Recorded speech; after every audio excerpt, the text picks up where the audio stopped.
Hello दोस्तों। आज हम 11th का अकाउंट स्टार्ट करने जा रहे हैं। इसका फर्स्ट चैप्टर है introduction to accounting, meaning and objective of accounting. अब अकाउंटिंग को समझने के लिए हमें बिजनेस को समझना होगा। अकाउंटिंग किसकी करते हैं? बिजनेस की करते हैं। अब बिजनेस क्या होता है? जब भी हम किसी भी चीज़ की ट्रांजैक्शन कंटिन्यूअस बेसिस पे करते हैं, लाइक मैंने कहीं से पेन खरीदा, फिर उसको कहीं सेल किया, अगर मैंने इसको कंटिन्यूटी में रखा तो ये मेरा क्या बन जाता है? बिजनेस बन जाता है। जैसे एक राम है, राम की जनरल स्टोर है। अब राम के पास एक जनरल स्टोर है।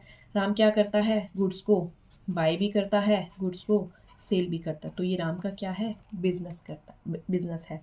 तो राम को क्या करना है? इसके अकाउंट्स मेंटेन करने को। क्यों? क्योंकि उसको क्या करना है? At the end of the year उसे ये भी तो चेक करना है कि उसको प्रॉफिट हो रहा है या लॉस हो रहा है। सो आज का हमारा टॉपिक क्या है? हमारा टॉपिक है अकाउंटिंग। देखो, तीन वर्ड्स होते हैं, एक होते हैं अकाउंट्स, एक होती है अकाउंटेंसी और एक होता है अकाउंटिंग। अकाउंट्स और अकाउंटेंसी को आप छोड़ दो अभी, फिलहाल हम करेंगे अकाउंटिंग क्या होती है। अकाउंटिंग क्या होती है? अकाउंटिंग होती है language of a business. Language of business क्या होता है? बिजनेस की लैंग्वेज। कि बिजनेस जो होता है ना, अपने आप से बताता है कि मैंने किसको कितना पैसा देना है, किससे कितना पैसा लेना है, कितना एक्सपेंस हुआ, कितनी इनकम हुई। तो ये हमें क्या करता है? बिजनेस बताता है। इसलिए हम अकाउंटिंग को क्या कहते हैं? Language of a business. अब एक मीनिंग ऑफ अकाउंटिंग। अकाउंटिंग का मीनिंग होता क्या है?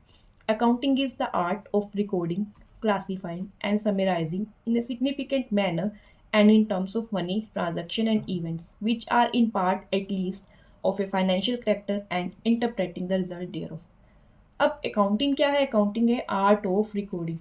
ये रिकॉर्डिंग क्या होती है? क्या रिकॉर्ड करना है हमें? हमें क्या रिकॉर्ड करना है कि बिजनेस के अंदर कितनी ट्रांजैक्शंस हुई हैं, उन सब का एक जगह पर रिकॉर्ड मेंटेन करना रिकॉर्डिंग होता है। फिर आता है क्लासीफाइंग। अब ये क्लासीफाइंग क्या होता है? क्लासीफाइंग का मतलब होता है हमने इतनी सारी ट्रांजैक्शंस की हैं, उनको रिकॉर्ड भी किया है, लेकिन सब क्या होती हैं? अलग अलग नेचर की होती हैं। तो हम क्लासीफाइंग में क्या करते हैं? हम क्लासीफाई कर लेते हैं कि एक टाइप की, एक नेचर के टाइप की जो हमारी ट्रांजैक्शन होती है उनको हम एक जगह पे रख लेते हैं। जैसे हमने कितने लोगों से परचेज किया होगा, तो हम क्या करेंगे? तो सारी परचेजिंग को एक स्पेशल अलग से क्लासीफाइंग कर लेंगे। सिमिलरली अगर हमने इतनी सारी सेल्स की होंगी, अलग अलग पर्सन को की होंगी, तो हम क्या करेंगे? उनको अलग एक जगह पे क्लासीफाई कर लेंगे। सिमिलरली हमारी बिजनेस में कितनी एसेट्स हैं उनको क्लासीफाई कर लेना, हमारी कितनी लाइबिलिटीज हैं उनको क्लासीफाई कर लेना। तो हम सबको एक एक जगह पे अलग अलग नेचर की, अलग अलग टाइप की नेचर की चीज़ों को एक जगह पे रखेंगे, उसको हम क्लासीफाइंग कहते हैं। And summarise. अब समरी क्या होती है? समराइज करना क्या होता है? हमने रिकॉर्डिंग कर ली, हमने क्लासीफाई कर लिया, उसके बाद हम क्या करते हैं? हम समरी क्रिएट कर लेते हैं। हम एक लास्ट में क्या करेंगे? समरी बना लेंगे, जिससे हमें बिजनेस के बारे में इंफॉर्मेशन लेना क्या हो जाता है? बहुत ईजी हो जाता है। In a significant manner and in terms of money. अब ये सब होना किस फॉर्म में चाहिए? मनी की फॉर्म में होना चाहिए। सारी चीजें मनी की फॉर्म में होती है। क्यों? अब ये मनी की फॉर्म में क्यों रखते हैं हम? रीजन इज दैट कि कोई चीज है हमने केजी में परचेज की, कोई चीज हमने लीटर में परचेज की, अब हम सबको एज ए सबकी अलग अलग क्वांटिटी के हिसाब से तो याद नहीं रख सकते ना। तो इसीलिए हम क्या करते हैं? सीधा मनी की फॉर्म में, रुपीज की फॉर्म में हम उसको ट्रांजेक्शन्स को रिकॉर्ड करते हैं। Transactions and event which are in part at least of a financial character and interpreting the result thereof। अब फाइनेंशियल करेक्टर, अब जो इतनी भी हमने बिजनेस के अंदर ट्रांजैक्शन की है वो सारी क्या होनी चाहिए? हमारी फाइनेंशियल करेक्टर से रिलेटेड होनी चाहिए। And then interpreting the result. Interpret करना क्या होता है? कि ये देखना कि हमने बिजनेस में सब कुछ कर लिया, रिकॉर्डिंग, क्लासीफाइंग, समरी बना ली। अब हमें जितने भी हमारे बिजनेस के रिजल्ट आए हैं हमें चेक करना है कि हमें प्रॉफिट हुआ, हमें लॉस हुआ। क्योंकि बिजनेस के ओनर को क्या लेना होता है? बिजनेस के ओनर को ये देखना होता है कि बिजनेस में उसको प्रॉफिट हो भी रहा है या नहीं हो रहा, वो कुछ अर्न भी कर रहा है या नहीं कर रहा। तो वो लास्ट में क्या करते हैं? रिजल्ट्स को इंटरप्रेट करते हैं। ठीक है। अब हम ओवरऑल एक चीज कह सकते हैं कि जो हमारी अकाउंटिंग क्या है? अकाउंटिंग एक आर्ट है। किस चीज की आर्ट है? अकाउंटिंग आर्ट है CSAR की। अब ये CSAR क्या होता है? CSAR का मतलब होता है C for collecting, S for summarising, A for analysing and R for reporting in monetary form. कहने का मतलब C कलेक्टिंग, हमें क्या करना है, बिजनेस की ट्रांजैक्शन को कलेक्ट करना है, क्या क्या हमने किया, फिर उसकी समरी क्रिएट करेंगे, देन एनालाइज करेंगे, फिर उसके बाद उसकी रिपोर्ट क्रिएट करेंगे। Now characteristics of accounting. Accounting की करेक्टरिस्टिक्स क्या होती हैं? First, accounting is an art as well as science. अब अकाउंटिंग आर्ट तो हमने रीड कर लिया कि सबका अपना अपना तरीका होता है करने का, तो सब अपने अपने मेथड से करते हैं, तो इसलिए उसको हम आर्ट कहते हैं। As well as science, science का क्या मतलब है? साइंस का यही मतलब होता है, जैसे साइंस में भी कुछ रूल्स होते हैं, कुछ प्रिंसिपल्स होते हैं ना, उनको हमें फॉलो करना होता है।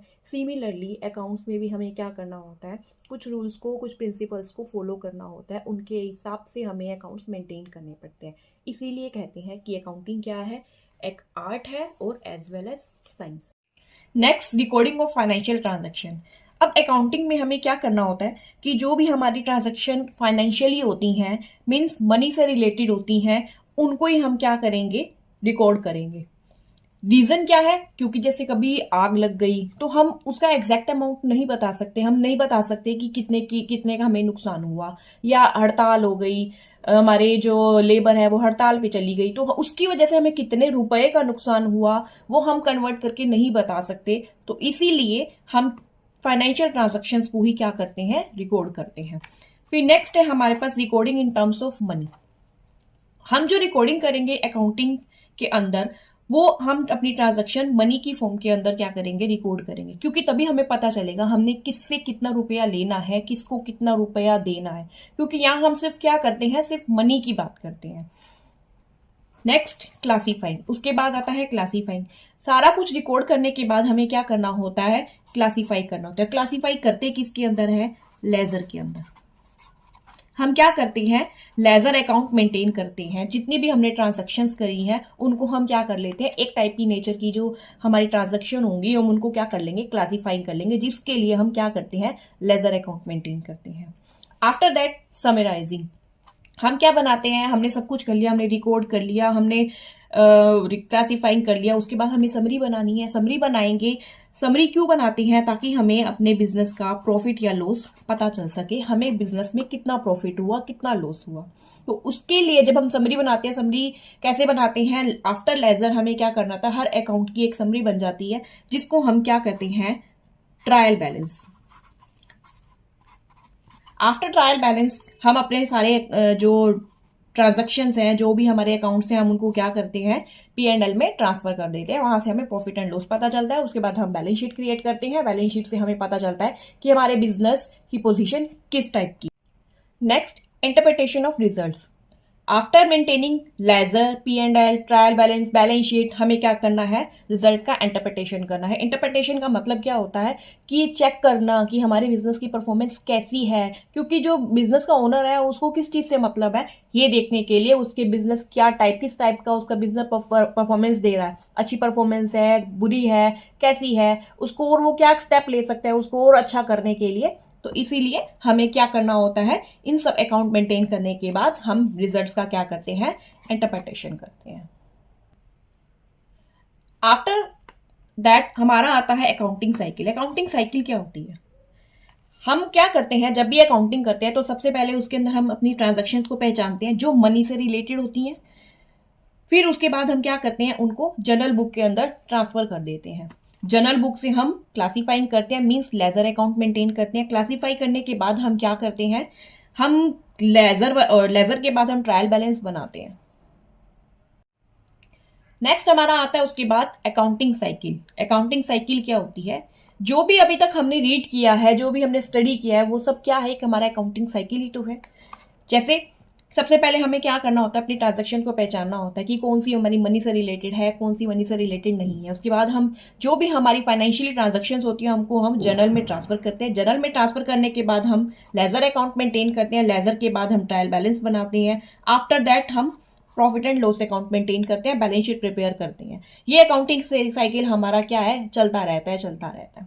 Okay, so accounting cycle, what is accounting cycle, recording, classifying and summarizing are also termed as process of accounting or accounting cycle. इस पूरे प्रोसीजर को हम क्या कहते हैं, accounting cycle कहते हैं। That's all about our first chapter. We will do its objective and its advantages and disadvantages in next class. Thank you.